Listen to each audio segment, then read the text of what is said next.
covering current affairs, sports, business, music, and lifestyle.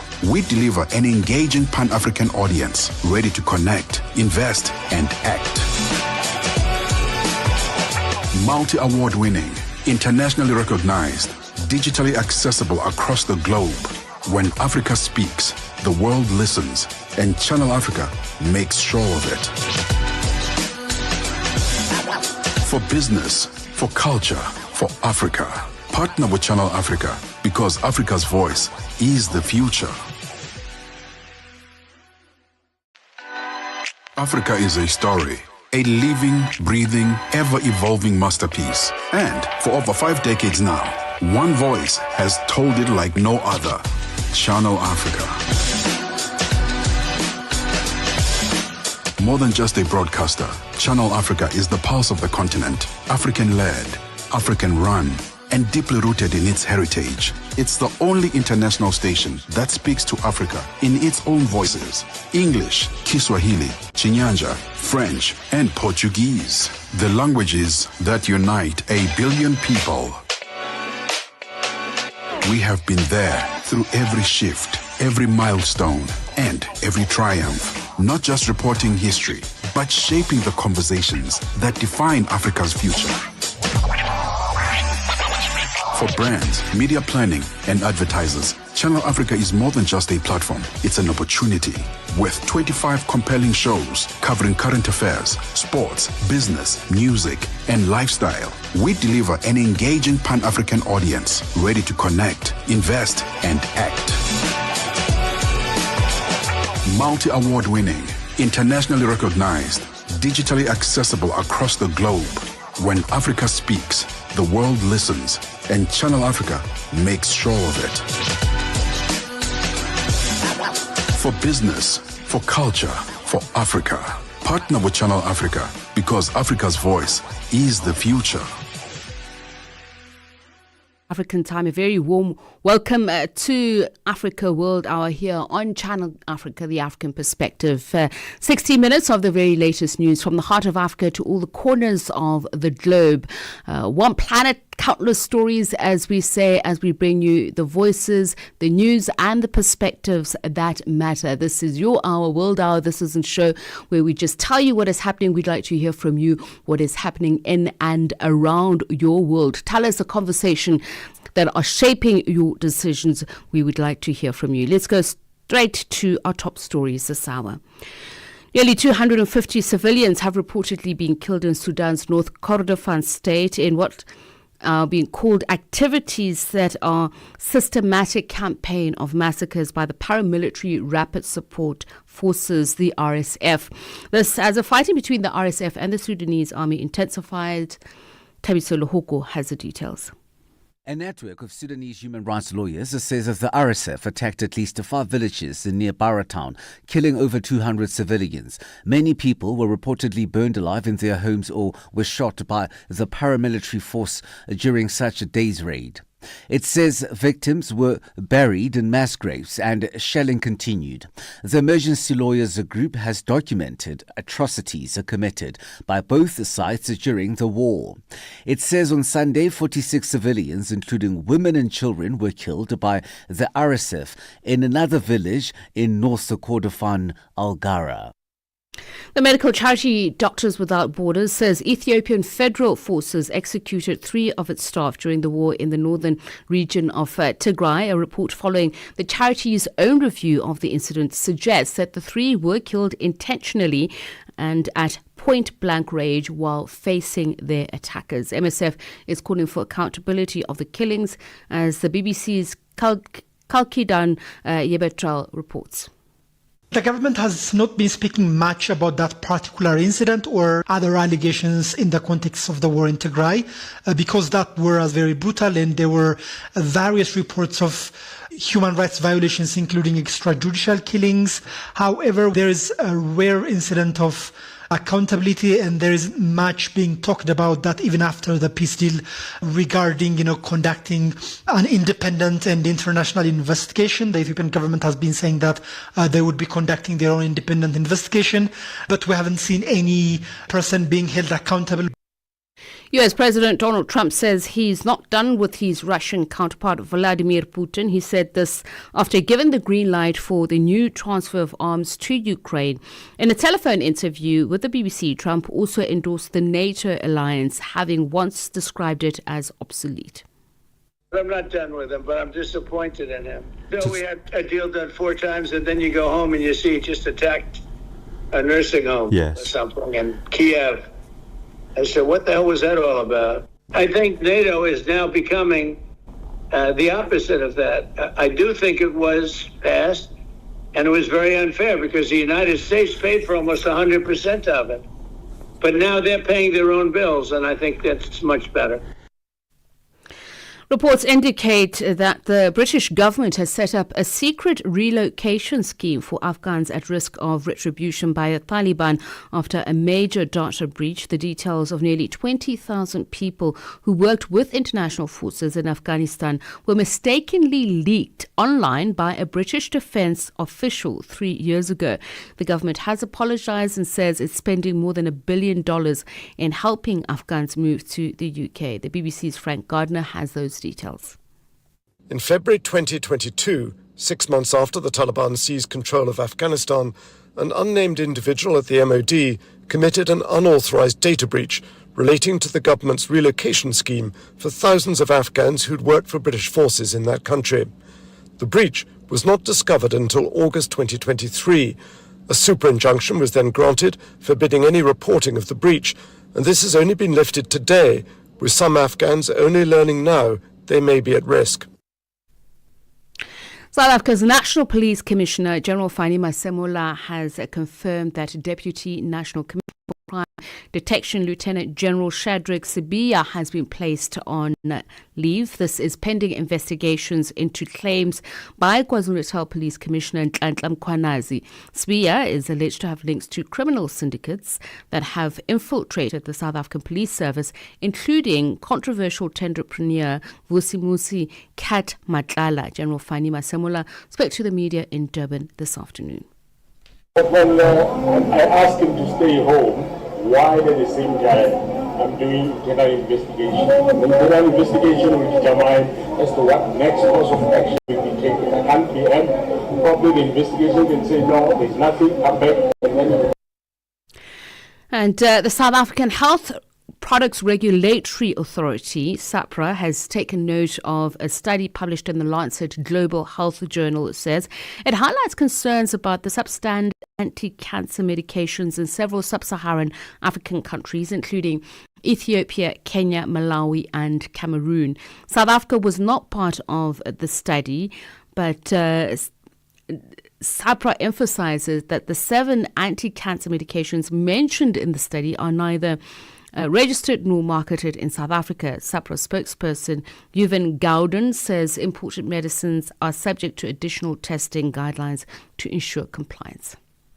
Imported medicines must additionally comply with the guideline for post-importation testing. SAPRA is satisfied that the marketed and registered cancer medications meet the approved specifications in South Africa. And the world's largest human imaging project says it has now hit its target of scanning the brains, hearts and organs of 100,000 volunteers. UK Biobank has been working on the study for 11 years now. The BBC's Jim Reid has more. The billion images it's created can be accessed at low cost by thousands of scientists. The scans are anonymised and volunteers receive no feedback unless a potentially serious health problem is spotted. They can be combined with DNA and other data to identify disease at an early stage and work out how best to prevent or treat it. Already it's been shown, for example, that drinking small amounts of alcohol each day can be linked to memory loss and dementia, and that a standard MRI scan can replace surgery to monitor liver disease. Africa World Hour.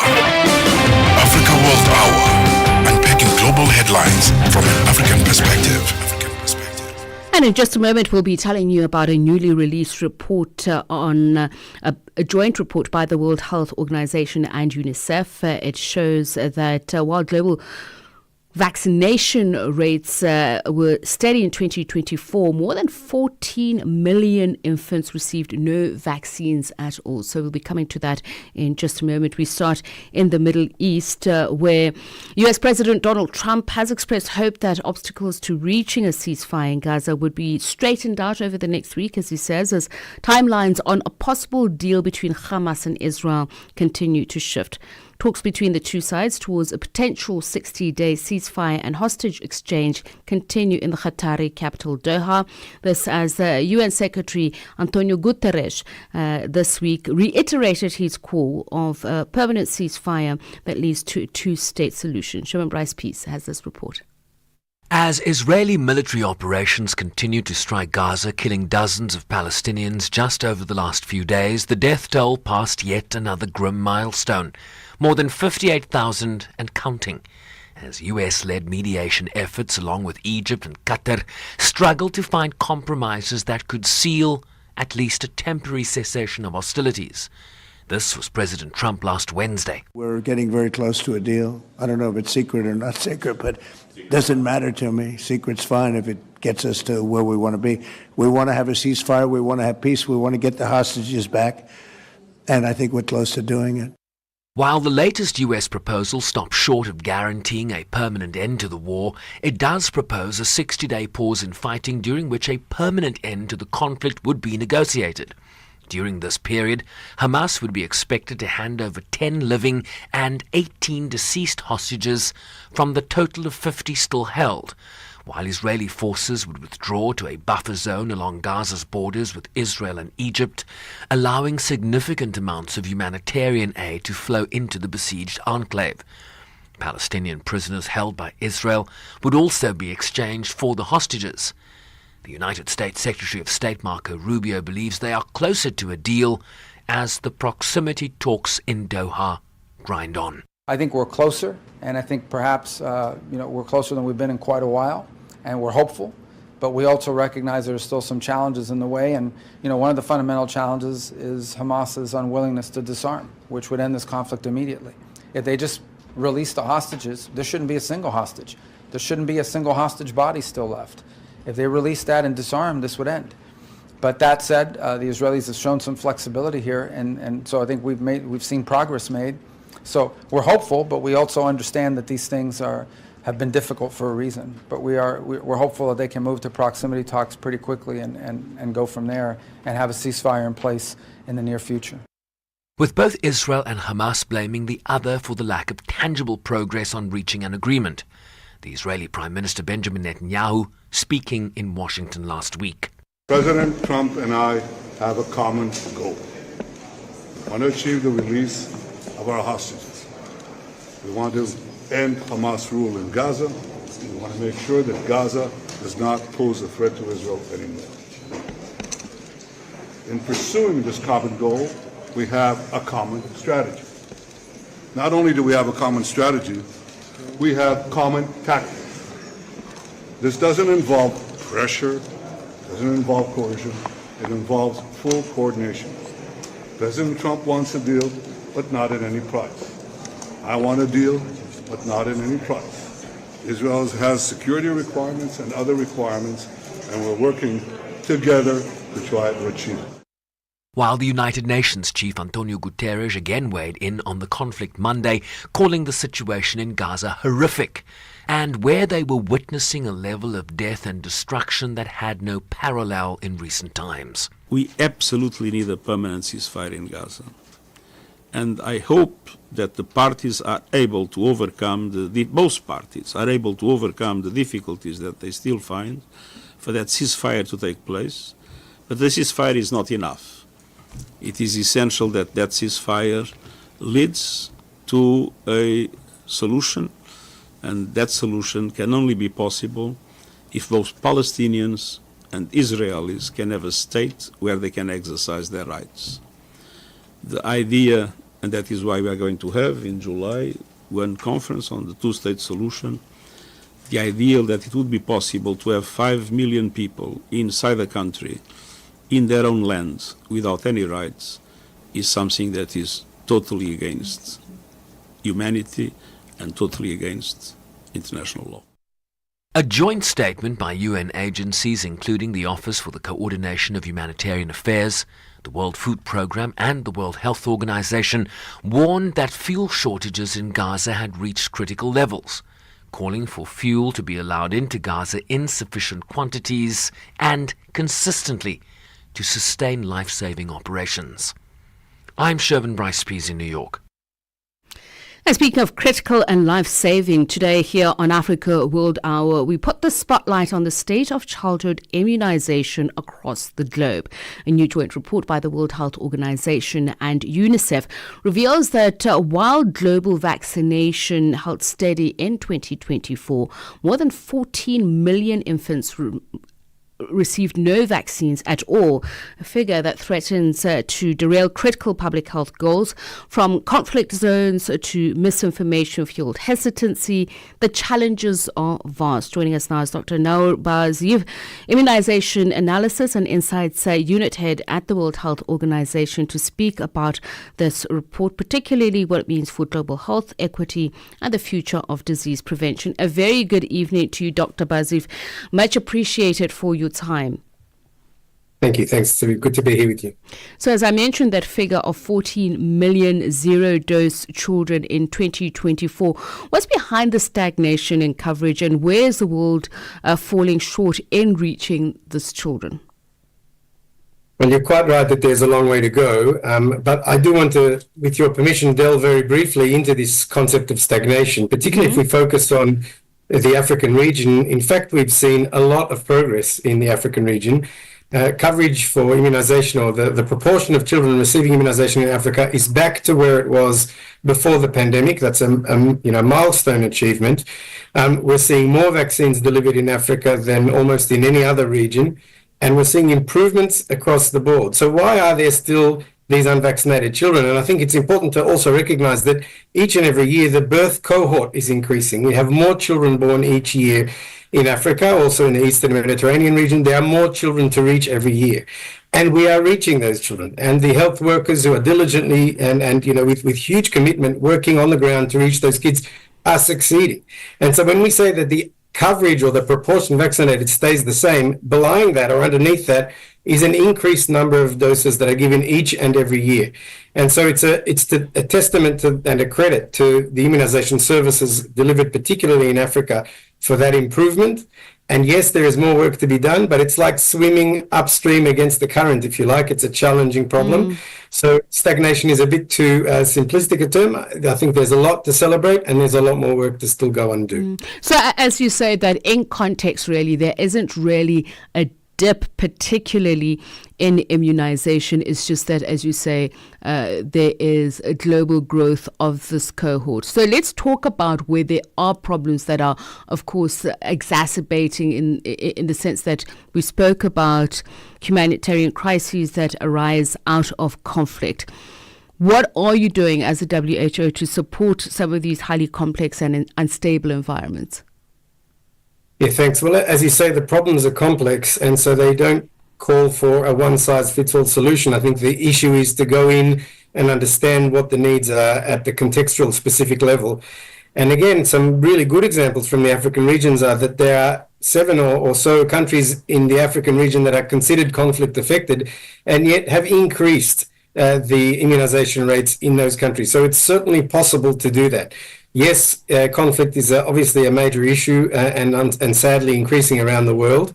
And, the children born in those settings make up about a quarter of the world's surviving infants, but more than half of those who are not vaccinated. So it's a major problem. And the chance of a child in such a setting being unvaccinated is about 1 in 4, 1 in 5, compared to only, say, 7% in other settings. So it is a big problem, but it's a problem for which countries are finding ways to overcome. It's not an intractable problem. It's a problem that needs clear-minded political commitment, focused efforts, and humanitarian responses on the one hand, and building primary care health delivery systems on the other as well. So those things go hand in hand. The solutions need to be tailored to the specifics of the local problems with the engagement of local communities and local leadership. And I want to talk about inequality. Why is it that we see vaccines being deeply unequal, or access to it in some countries, in some areas? So I think, you can delve into the question of distribution and equity at every level. Across the globe, we see stark differences among the different regions of the world. Within a given region, we see differences across countries. Within countries, we see subnational differences. And even within close areas, within communities, we see some communities doing better than others, and pockets of lower vaccine uptake even within given communities. So I think it, behooves us to focus, each and every one of us, on our remit and our area of responsibility. Leadership occurs at every level, whether it's a parent within a family or within a school or a clinic or a nurse within a community, to think about who are the ones that are left behind, where are the children that are more vulnerable, where are those communities that perhaps we're not reaching, and redouble our efforts to do that. We see overall improvements, but it's easier to reach those who are easier to reach, and the harder problems are harder to solve, but they're solvable, and we can do it, and there's demonstrated evidence that there are improvements. So yes, there's a long way to go. Yes, there's a lot of focus that needs to happen on leaving no one behind, but it's very clear that when those efforts are put into practice and where they're particularly tailored for local need with community engagement, achievements can be made. And we've seen that happen in the past, and we're seeing it happen again, particularly in Africa, with the recovery since the pandemic. And I want to refocus attention back to the data, and you'll correct me if my reading or understanding of this is wrong, but you spoke about how lower income countries are seeing progress, particularly through Gavi-supported efforts. But it seems that in some wealthier countries, there seems to be a backsliding in coverage. How correct is that? And is this a trend, a growing trend? Look, it's a concern that we're seeing backsliding in any context. Obviously, in areas where we have prevalence of vaccine preventable disease, then that backsliding translates to outbreaks and mortality and morbidity for children. But high-income countries are not immune, pardon the phrase, to this, particularly with measles, which is a very highly infectious disease and still a fatal condition, rarely, but still commonly enough to be an issue even in high-income settings, and even in the absence of malnutrition, which exacerbates measles fatality. And we're seeing, with reductions in measles coverage that occurred during the pandemic and the several years of reduced coverage, leading to an accumulation of enough susceptible children that generates ongoing outbreaks. The concerns also obviously relate to trust and many concerns around vaccine safety and questions around the validity of information. But it's very important to engage communities openly and with good faith and with transparency around the science and around the evidence, and to reassure families and parents that vaccines are tested for safety and tested for efficacy, often over decades of testing, and that concerns are raised and dealt with. It's on us, the immunization community, to earn that trust. It shouldn't just be a given that scientists say so, so therefore it is so. No, the science has the onus of proof to demonstrate safety, and we do demonstrate that safety, and we earn the trust, and communities have good reason to trust us. But they also have good reasons to continue to question and to be skeptical, and it's on us to address those concerns. So yes, vaccine uptake is in a backslide in some high-income settings. Also, it's a major concern, but it calls for open dialogue, transparent science, and engagement, not maligning or saying that everybody who has concerns is therefore an anti-vaxxer. I think that's counterproductive. And I want to talk about that. What are you doing as a WHO to tackle vaccine hesitancy, whether it's as a result of disinformation or misinformation?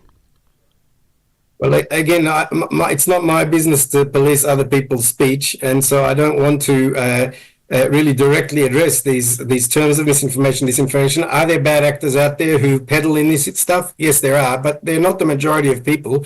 Most people are fair-minded, and they want to know that the evidence is available, and the WHO makes that evidence transparently available through the deliberations of the strategic advisory group of experts, through making available all of the accumulated data on these issues.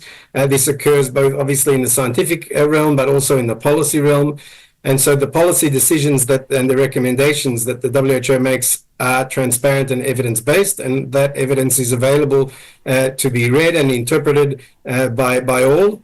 and we're very keen to engage where there are concerns, including any arising concerns on safety, which, occasionally such concerns arise. And that's good, because we need to ensure that we're continuing to do what's right and safe for my own children, for your children perhaps, and both as a parent, as a physician, and as an epidemiologist. That's important to me. I want to make sure that we're preventing disease and not causing problems. And if the best way to do that is transparently and overtly. Just looking at country-led solutions, are there some that stand out just in terms of innovative strategies in helping, to reach zero-dose or under-vaccinated children? There are a lot of good examples out there, both in the African continent and also further afield, countries that have taken upon themselves to both improve overall coverage, but also to close the equity gap. Those two things are not necessarily hand in hand. I can improve coverage, but widen the gap by reaching those kids where it's easier to reach. But there are countries where efforts have been put into place to improve the health of populations through improving vaccine coverage, and at the same time, not just reaching the largest number of possible kids, but also reaching children that are harder to reach, where more efforts need to be made, where perhaps it's less cost effective to go out there and get them. But let's go get them anyway, because they shouldn't be left behind. And, this raises issues of policy and implementation efficiencies. It raises even ethical issues. For my $100 or 100 Naira or whatever, I can save this many lives if I vaccinate only in the capital city, because it's easier to reach those kids. I can maximize the good. But then I have an equity imperative to reach those children that are harder to reach, and it may cost me more, and I may get fewer lives saved for that money. So you can see how these things become complex ethical questions, and they should be done in full engagement with communities and transparently and made explicitly decided, so that people can understand what the trade-offs are. But fundamentally, we want to improve immunization coverage to every child everywhere.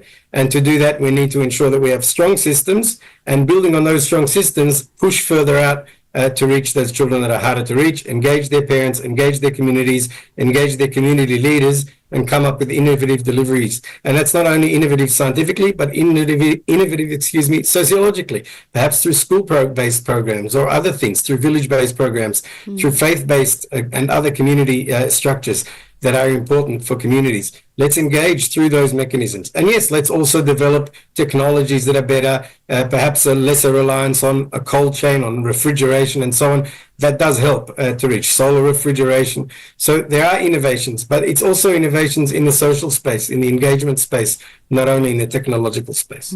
And just finally, your observations as a WHO and UNICEF with regards to investment gaps. What are you seeing, particularly whether it be donors or governments, to ensure that immunization is part of primary health care? Look, every crisis is an opportunity, and there's no question that global public health is in a time of crisis and is working very rapidly out what it's going to do with a smaller budget than it used to have. But that's a good opportunity for us to work more efficiently and to participate more widely in domestic investment and the domestic share, having countries lead the way through political commitment, through local tailored policies, through implementation that works and that's locally funded. What we want, the WHO is there to provide a hand up technical support. It's not there for a hand out, right? And neither is the global funding community. The reason why there's such a crisis is because the availability of funding has led to a kind of a dependence that's not wanted by anybody. We want independent decision-making and independent funding, allowing countries to drive progress for themselves, for their communities, eventually also for their own economies, and that will be good for all. So yes, there is a period of crisis, a rapid transition to a period of less global funding, but this is also an opportunity for countries to step up and do what it is that they actually do want to do, and to prioritize health among all of their other social priorities. But important to recognize, an investment in vaccination is a huge return on investment in the future for economic growth, for education, for health and well-being, for the whole of society. And if we see immunization as an investment in the future rather than a cost, it changes the mindset. And we'd like to see more of that happening, and we're here to support that happening. We're keen to encourage countries to take the lead and be less less dependent on the vagaries of global funding systems. All right. Thank you so much for that, and much appreciated your thoughts, your insights. Dr. Naur Baziv, who's head of WHO Immunization Analysis and Insights Unit, speaking about that report that they just put out today. Speaking of children, in just a moment, we'll be speaking to Save the Children Yemen about the killing of 5 children in Taiz Governorate. All that and more coming up here on Africa World Hour. Africa. It's time to plug into the heartbeat of the continent. Tune in to Channel Africa, your go-to radio station that broadcasts in 5 different languages. L'Afrique du Sud célèbre la journée nationale du Kabla hujaitwa kwa jina la Double K or more of our forests have been destroyed. Tamo kutuli branchi ndi Partido Africano da Independência da Guiné. See, Channel Africa represents every corner of this amazing land. From Lagos to Cape Town, Nairobi to Dakar, we've got you covered with the freshest news, music, and cultures. So, turn up the volume, feel the rhythm.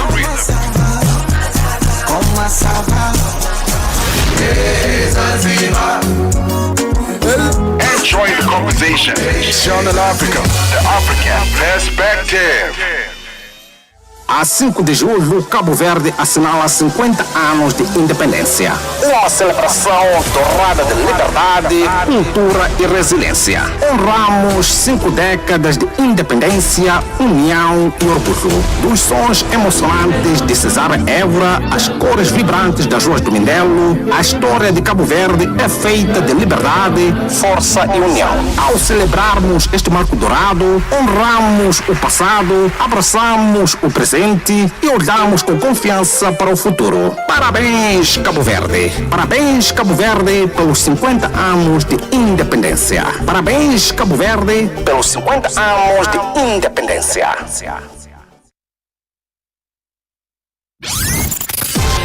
At the forefront, the most pressing issues on Africa World Hour with Tsepiso Makwetla. Channel Africa.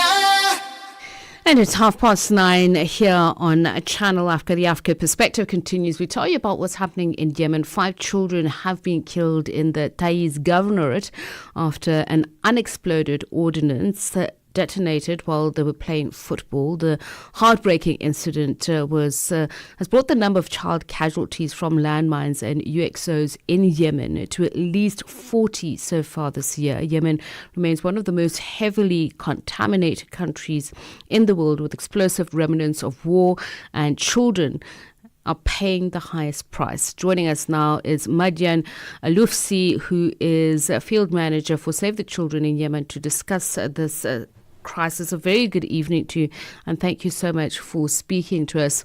It's so interesting because we were just speaking about the dangers of UXOs in the Sudan, and how even years after conflict in some countries, children are still bearing the brunt of this. How acute is the problem in Yemen? Yes, thanks for having me. And also, this is Yemen is one of the most contaminated countries by landmines and explosive ordnance. Children are paying the price for last week, 5 the children were also tragically killed in explosive ordnance explosion while playing football. This raises the number of children casualties, that means killed or injured, to at least 40 this year. Last year and the year before, also there were tens of children casualties because of the remains of war. Children have got hurt while playing, and also while go to school, which means no place is safe for the children.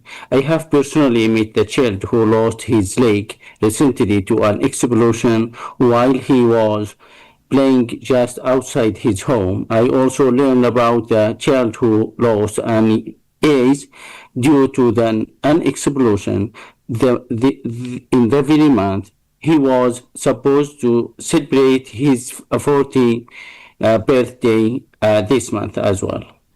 And what happened in this case and the other cases? Is it because of where they're playing and therefore these landmines or ammunition detonates, or is it children just being what they naturally are, curious, picking up unidentified objects which then also explode?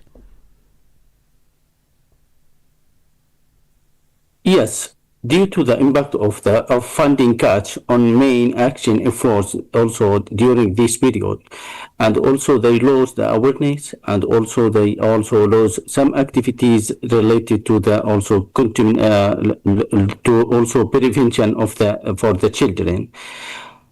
This is what happened for those children, and also some activities also related to those children, like the victim assistant when also they injured or also killed. Some also for emergency assistance for those children. And how are you then supporting these families, these children, survivors of such incidents, as Save the Children? Sure. For Save the Children, we have also supported these families by also emergency response by the victim assistant, and also referral to the hospitals, and also support their families also by some items, and also all the activities related to these families, like also referral to the hospital and treatment in the hospital. Also, this is supported by Save the Children. But also, that's mean due to the huge number of the children also who injured and also killed in the city around, also in the hard-rich areas.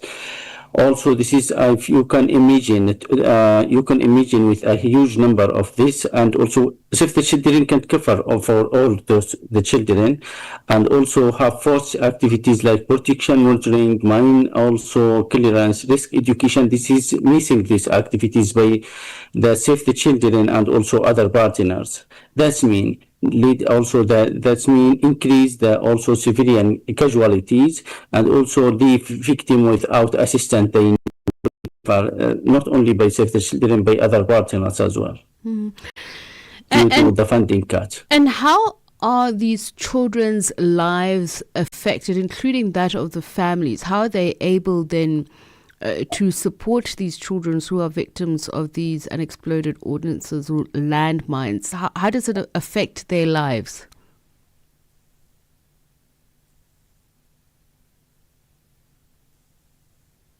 Yes, I have photos in my phone regarding those also children.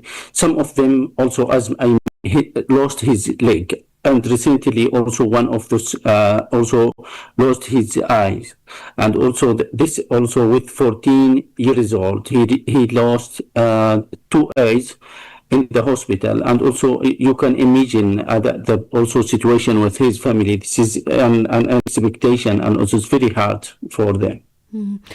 Your message to international donors and the global community on what kind of support is urgently needed right now to deal with the situation?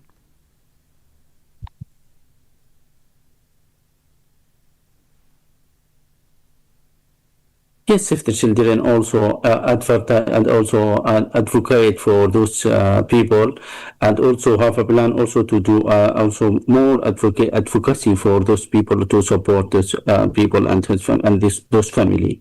But also also Save the Children need also to mitigate the impact from this unexploded and also ordnance, including landmines and also civilian infrastructure. Also, all parties need to be to the conflict must cease the use landmines and other explosive. This is also to prevention, and also to respect also national law as well. All right, I want to thank you so much for your time, Madjan. Madjan Al-Youssi is field manager at Save the Children in Yemen, speaking to us about the growing danger of unexploded ordnance and landmines, how the danger that they pose to children, and an urgent need for renewed international support and, of course, including funding. Africa Update on Channel Africa with Lulu Kabu. The situation in northern Mozambique's Cabo Delgado province continues to deteriorate, with fresh reports revealing a sharp rise in child abductions and mass displacements. What needs to be done to address the root causes of the conflict in your view? And especially just considering that resources are at the center of all of this. This has now been going on since the end of 2017 in terms of the armed conflict. But the underlying factors have been in play really for generations now in the Mozambican setting, and the socio-economic drivers which have provided space for exploitation by external forces and by radicalized internal elements are really keeping a pilot light under this conflict. And the Mozambican government has struggled both in terms of its hard security response, but also in terms of its soft security and its development response to address the key drivers in play. And so we are likely to see a continuation of this kind of conflict. Africa Update with Lulu Kabu, 12 to 1 p.m. Central African Time. Zilipendwa na Abedi Jean de la Croix. Anaitwa Daniel Etienne Benson. Huyu alizaliwa mwaka 1997, ilikuwa Mei 14, na anajulikana kitaalamu kabisa kwa jina la muziki BNXN. Haya, ni mwanamuziki huyo, ni mwimbaji kutoka nchini Nigeria, mtunzi wa nyimbo na mtayarishaji wa record label. Ameshirikiana na Rema kwenye wimbo huu. Rema vile vile ni msanii kutoka huko nchini Nigeria. Zilipendwa kila Jumamosi kuanzia saa 12 kamili majira ya Afrika ya Kati hadi saa 1 kamili majira ya Afrika ya Kati. The pulse of the continent in 60 minutes. Stay informed and inspired with Africa World Hour on Channel Africa. At exactly 20 minutes to 10, indeed, we bring you the voices, the news, and the perspectives that matter here on Africa World Hour. And we continue doing that. And this time, we take you to Myanmar, where we talk about abuses there. This as new troubling report says that Human Rights Watch says that Myanmar nationals seeking refuge in Thailand are being systematically abused, extorted, and deported by Thai authorities. The report, titled "I'll Never Feel Secure," details how thousands who fled Myanmar's brutal military junta face daily threats, police harassment, and lack of legal protection. Joining us now from Washington is Bill Frelick, Director of the Refugee and Migrant Rights Division at Human Rights Watch, to speak about the report and what needs to change. A very good evening to you, Mr. Frelick. Thank you so much for speaking to us. Thank you for having me. So what prompted this latest investigation, and how periodically do you do these probes into the state of human rights in Myanmar, now as we're talking in Thailand? Well, Myanmar is a closed society, so we don't have much access to the country itself, and much of what we learn about Myanmar does come from refugees. I've done work myself in both Bangladesh and Thailand. I've been up and down both borders, and have interviewed many refugees over the years. So we've been involved in this for quite some time. The 9 established refugee camps on the Thai-Myanmar border have been there since the mid-1980s. There's about 90,000 people living in those camps, but there's a total of 4 million Myanmar nationals living in Thailand, and there's no proper legal regime for recognizing them as refugees or any portion of them as refugees. And so, about half of that number are completely undocumented, and most of those that have a legal status are treated as migrant workers, which is a very precarious status based on sponsorship from an employer, and it doesn't recognize that many, if not most, of these people are fleeing persecution and conflict in Myanmar. Mm-hmm. And are you saying that the only way Myanmar nationals can get legal status as a migrant worker is obviously through Thai government officials' protection measures? Well, it's oftentimes at a very local level, and it's actually quite corrupt in many cases, because you have people that get sort of informal, what are called, police cards, which are not actually even physical cards. They're just sort of a monthly subscription that is paid through agents that pay off the police to look the other way. And if people don't have those police cards, they're then subject to being arrested, harassed, threatened with deportation, and made to pay bribes. That is particularly the case in Mae Sot and other towns along the border with Myanmar. But it's a corrupt, sort of endemic corruption, and part of the reason for that is that there isn't really a proper way to be recognized as a refugee if you come from Myanmar and you live in Thailand. I mean, such a graphic description, and really shocking to hear that this has become so endemic that Myanmar nationals are referred to as walking ATMs. Yeah, I mean they are a source of income for poorly paid policemen in Thailand, and they're subjected to abuses on many different levels. And those actually who get migrant worker status, oftentimes that's it's steeped in corruption as well, because they need to be sponsored by employers that are Thai nationals, and there are agents that are involved in creating fraudulent employers that are in name only, and there are payoffs that happen there as well. Or if they're actual employers, they have people over a barrel and can exploit them because their migrant worker status depends on the employer being satisfied with whatever arrangement they've made with the person who has that very difficult and precarious legal status, which isn't based in any way on the need for international protection, which is what any sort of a proper refugee regime would entail. I'd imagine how traumatizing this kind of life must be for them, because those who are obviously refugees, are some of them perhaps even genuine asylum seekers, but they're seeking security and a livelihood. So having to pay where you don't have, I can't imagine that they would have run with money to Thailand. Well, and speaking of trauma, we interviewed people. There's one that I remember that was a 33-year-old who had spent 2 years in prison in Myanmar. He had been involved in the protests after the February 2021 coup, and he wasn't released until the beginning of this year, 2025. And upon his release, the police picked him up as soon as he set foot out of the jail, and took him to the police station and began interrogating him all over again. They released him briefly, and he fled immediately to Thailand.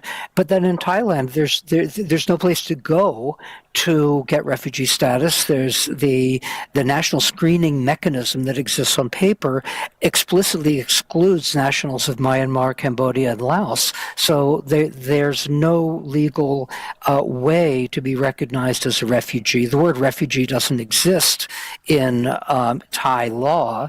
At most, under this national screening mechanism, for other nationalities, it's called a protected person. But that again, this is a country that is not a party to the Refugee Convention of 1951, and hasn't bound itself to the basic principles of refugee protection that would apply to everyone, regardless of your national origin. Just listening to you, I'm reading your report where one woman says, despite paying a bribe for herself and her 12-year-old niece, she ended up getting arrested and being detained for 9 days, and after which she was sent back to Myanmar, deported back to Myanmar. How many of these cases have you documented? Yeah, there's no guarantee. Even if you supposedly have a police card or you have the pink card for the migrant workers, these are not secure documents, and at any point in time, they can be told they don't really have any standing. The police cards, especially, are just an informal, corrupt setup, and they can be revoked, for any reason at all. So this is very, it's widespread. It's common. There are about 1.7 million undocumented Myanmar nationals in Thailand. So, finding these cases is not difficult at all. There are many people that are in this situation. And the Thai authorities, are they taking any responsibility, or are they at least concerned about the trend of police extorting, abusing these Myanmar nationals, given the fact that they are not a signatory to the convention relating to the status of refugees? Thailand has a very, very long history, going back to the Vietnam War era and the Cambodian genocide and all the years. I mean, Myanmar for decades has been producing refugees, and Thailand has, provided, land for refugee camps along various borders throughout its history, but it's never wanted to bind itself to international refugee standards. It's always wanted to come up with ad hoc approaches, defining refugees as people who are fleeing, active shooting, for example, which is certainly you want to protect people that are in that situation, but that doesn't limit who should be defined as a refugee. And so it also wants to put the international community in the position where this is not a burden that is borne solely on Thai shoulders, but is a shared responsibility.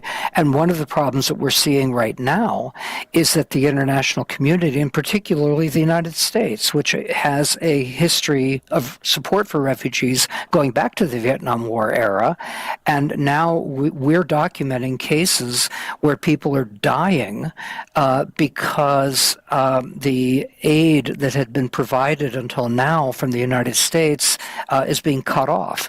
So there was a stop work order that went into effect with cutoff of USAID funding, and there's a person that we found that died of renal failure, a 30-year-old woman. We spoke to her husband, and she would still be alive if it hadn't been the cutoff of U.S. humanitarian assistance to Thailand.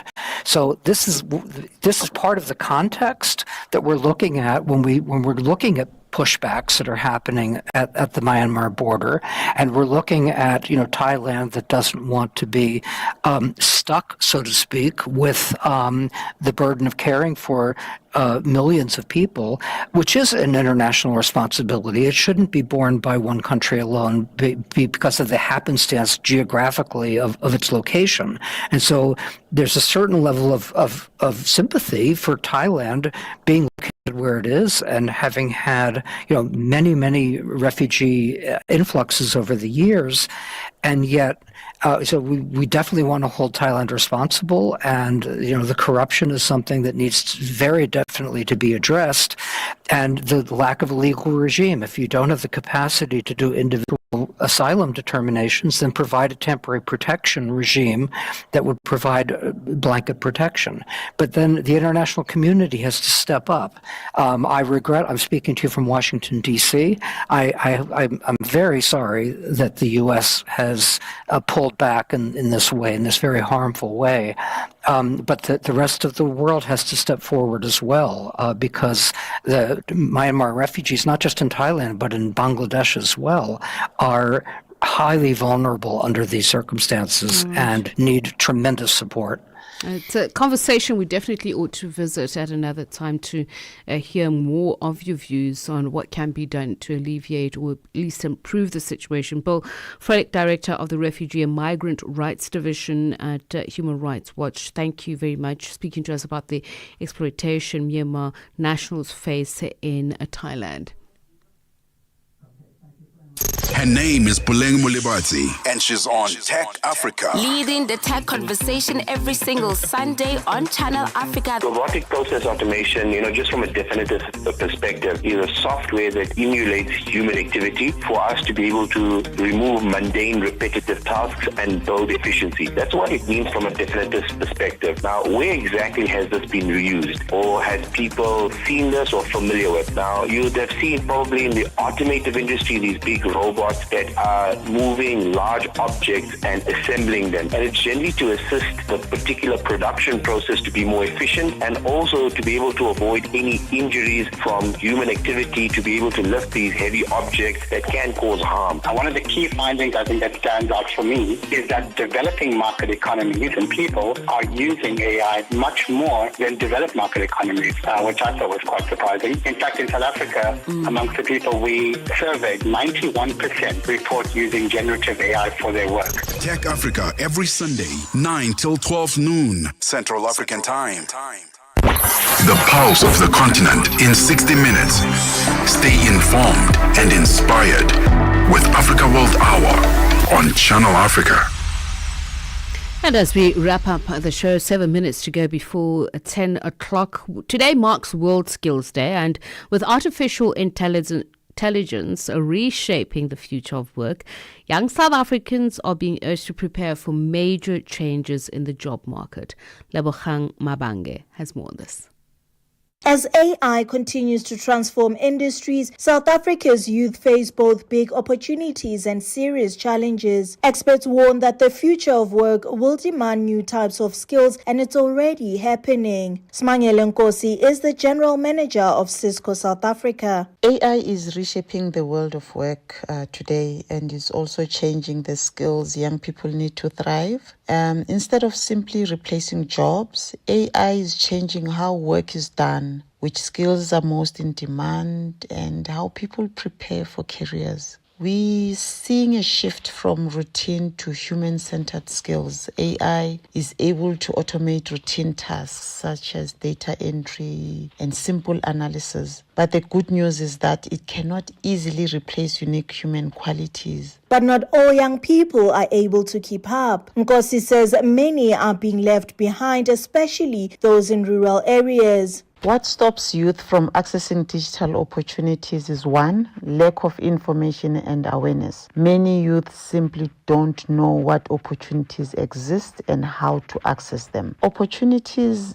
are not necessarily advertised in places where youth spend their time. That is in social media and their own local spaces. The second one is around geographic limitation, because many programs are based in urban areas while youth in rural communities are left out. She says unless something changes, South Africa risks losing its brightest talent to other countries. Yes, South Africa is at real risk of losing talent to other countries, a phenomenon called brain drain. We see highly skilled professionals, especially in sectors like tech, healthcare, engineering and finance, that are immigrating in search for better opportunities, safety and stability. High employment, slow growth and limited job prospects push professionals to seek stability elsewhere. Countries like Canada, the UK and Australia are actively recruiting South African professionals,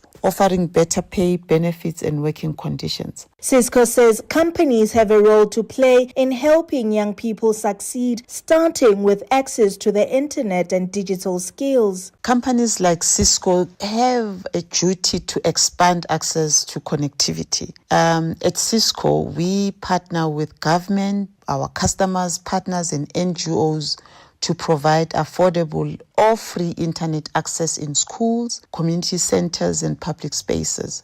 We do this through our Country Digital Acceleration Program. With more than 411,000 South Africans already training through Cisco's Networking Academy, Nkosi says the goal is to help even more young people thrive in the digital economy, no matter where they come from. Reporting for Channel Africa, I am Lebogang Mabange. At the forefront, the most pressing issues on Africa World Hour with Tsepiso Makwetla. Channel Africa.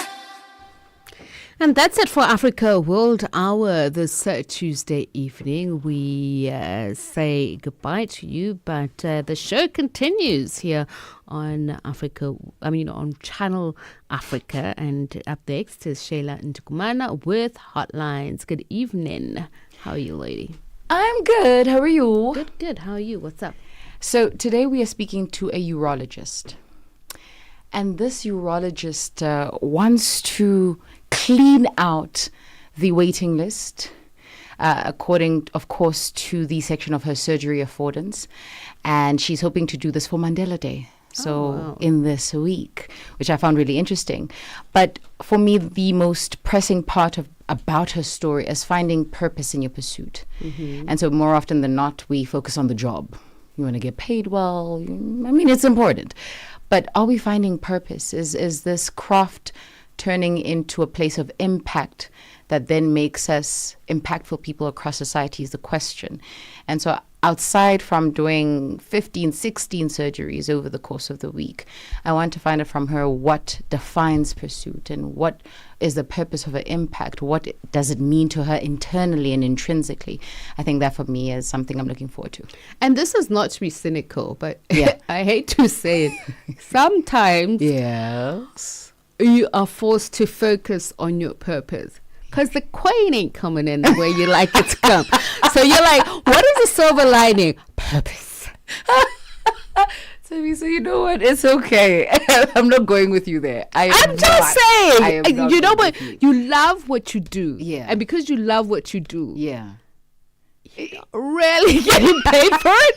You're like, let me just do it for the love of doing it. And the money, we shall deal with it later.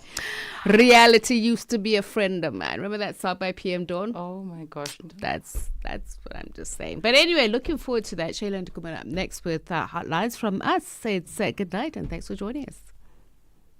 A 5 de julho, Cabo Verde assinala 50 anos de independência. Uma celebração dourada de liberdade, cultura e resiliência. Honramos 5 décadas de independência, união e orgulho. Dos sons emocionantes de Cesária Évora, às cores vibrantes das ruas do Mindelo, a história de Cabo Verde é feita de liberdade, força e união. Ao celebrarmos este marco dourado, honramos o passado, abraçamos o presente e olhamos com confiança para o futuro. Parabéns, Cabo Verde. Parabéns, Cabo Verde, pelos 50 anos de independência. Parabéns, Cabo Verde, pelos 50 anos de independência. Hotlines bring you fresh perspectives about love after dark. With Shayla Ntukumana. Africa is a story. A living, breathing, ever-evolving masterpiece. And for over 5 decades now, one voice has told it like no other. Channel Africa. More than just a broadcaster, Channel Africa is the pulse of the continent. African-led, African-run, and deeply rooted in its heritage. It's the only international station that speaks to Africa in its own voices. English, Kiswahili, Chinyanja, French, and Portuguese. The languages that unite 1 billion people. We have been there through every shift, every milestone, and every triumph. Not just reporting history, but shaping the conversations that define Africa's future. For brands, media planning, and advertisers, Channel Africa is more than just a platform. It's an opportunity. With 25 compelling shows covering current affairs, sports, business, music, and lifestyle, we deliver an engaging Pan-African audience ready to connect, invest, and act. Multi-award winning, internationally recognized, digitally accessible across the globe. When Africa speaks, the world listens, and Channel Africa makes sure of it. For business, for culture, for Africa, partner with Channel Africa because Africa's voice is the future. Africa is a story, a living, breathing, ever-evolving masterpiece. And for over 5 decades now, one voice has told it like no other. Channel Africa. More than just a broadcaster, Channel Africa is the pulse of the continent, African-led, African-run, and deeply rooted in its heritage. It's the only international station that speaks to Africa in its own voices: English, Kiswahili, Chinyanja, French, and Portuguese. The languages that unite 1 billion people. We have been there through every shift, every milestone, and every triumph. Not just reporting history, but shaping the conversations that define Africa's future. For brands, media planning, and advertisers, Channel Africa is more than just a platform. It's an opportunity.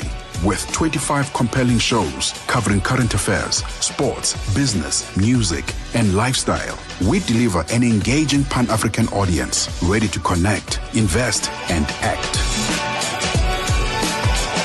Multi-award winning, internationally recognized, digitally accessible across the globe. When Africa speaks, the world listens, and Channel Africa makes sure of it. For business, for culture, for Africa, partner with Channel Africa, because Africa's voice is the future. Africa is a story, a living, breathing, ever-evolving masterpiece. And for over 5 decades now, one voice has told it like no other: Channel Africa.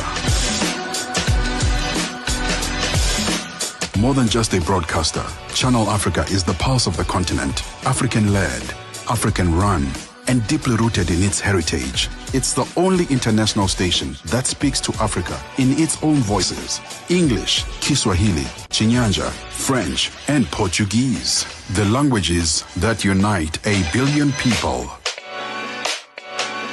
We have been there through every shift, every milestone, and every triumph. Not just reporting history, but shaping the conversations that define Africa's future. For brands, media planning, and advertisers, Channel Africa is more than just a platform. It's an opportunity. With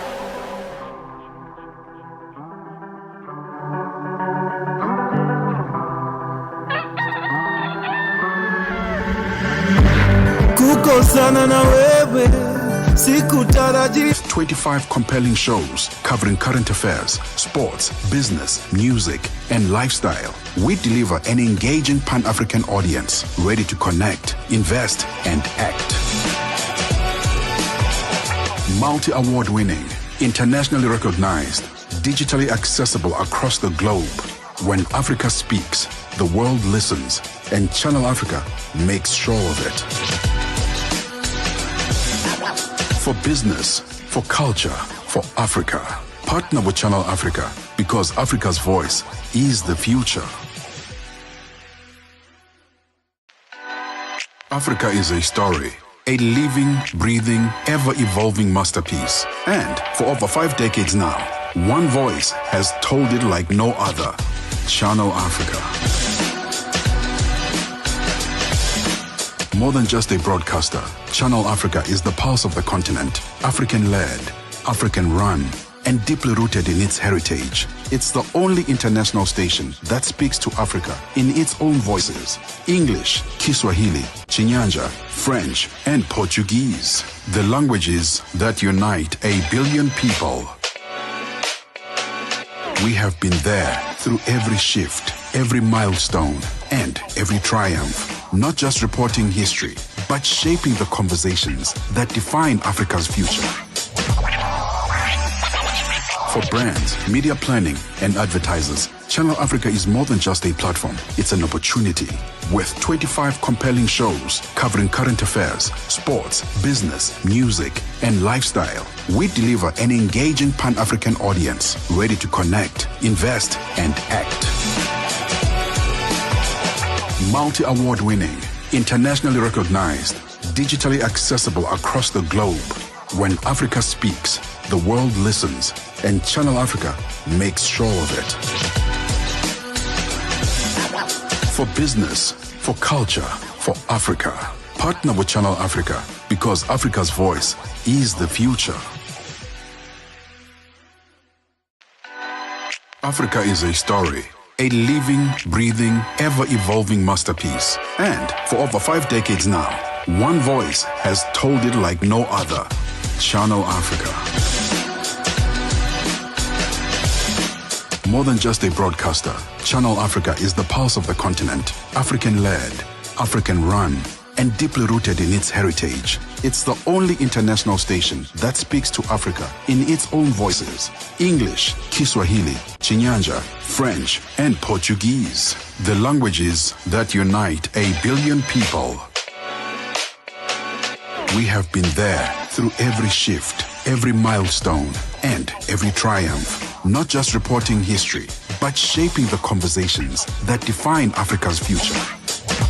After 10 p.m. Central African Time, Bien with this one titled Ioma. Before that, we had Wizkid with Soko.